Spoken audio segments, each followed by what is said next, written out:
4. The Feast of Tabernacles. The presence of people from all of the known world, from Spain to India, made the Feast of Tabernacles an ideal occasion for Jesus for the first time publicly to proclaim his full gospel in Jerusalem. At this feast, the people lived much in the open air, in leafy booths. It was the feast of the harvest ingathering, and coming as it did, in the cool of the autumn months, it was more generally attended by the Jews of the world than was the Passover at the end of the winter, or Pentecost at the beginning of summer. The apostles at last beheld their Master making the bold pronouncement of his mission on earth before all the world, as it were. This was the feast of feasts, since any sacrifice not made at the other festivals could be made at this time. This was the occasion of the reception of the temple offerings. It was a combination of vacation pleasures with the solemn rites of religious worship. Here was a time of racial rejoicing, mingled with sacrifices, Levitical chants, and the solemn blasts of the silvery trumpets of the priests.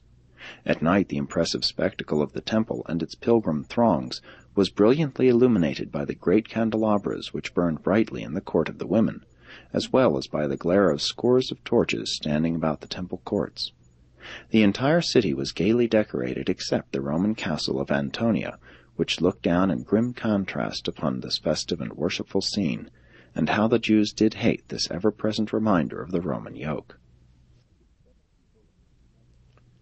70 bullocks were sacrificed during the feast, the symbol of the 70 nations of heathendom. The ceremony of the outpouring of the water symbolized the outpouring of the divine Spirit. This ceremony of the water followed the sunrise procession of the priests and Levites. The worshippers passed down the steps leading from the court of Israel to the court of the women, while successive blasts were blown upon the silvery trumpets. And then the faithful marched on toward the beautiful gate, which opened upon the court of the Gentiles. Here they turned about to face westward, to repeat their chants, and to continue their march for the symbolic water. On the last day of the feast, almost 450 priests, with a corresponding number of Levites, officiated. At daybreak the pilgrims assembled from all parts of the city, each carrying in the right hand a sheaf of myrtle, willow, and palm branches, while in the left hand each one carried a branch of the paradise apple, the citron, or the forbidden fruit. These pilgrims divided into 3 groups for this early morning ceremony. One band remained at the temple to attend the morning sacrifices.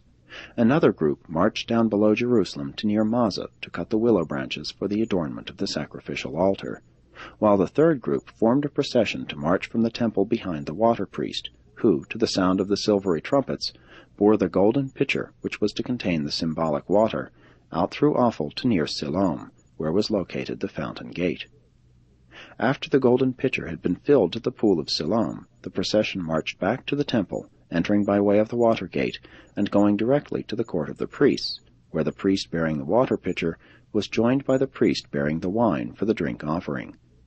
These 2 priests then repaired to the silver funnels leading to the base of the altar, and poured the contents of the pitchers therein. The execution of this rite of pouring the wine and the water was the signal for the assembled pilgrims to begin the chanting of the psalms from 113 to 118 inclusive, in alternation with the Levites. And as they repeated these lines, they would wave their sheaves at the altar. Then followed the sacrifices for the day, associated with the repeating of the psalm for the day, the psalm for the last day of the feast being the 82nd, beginning with the 5th verse.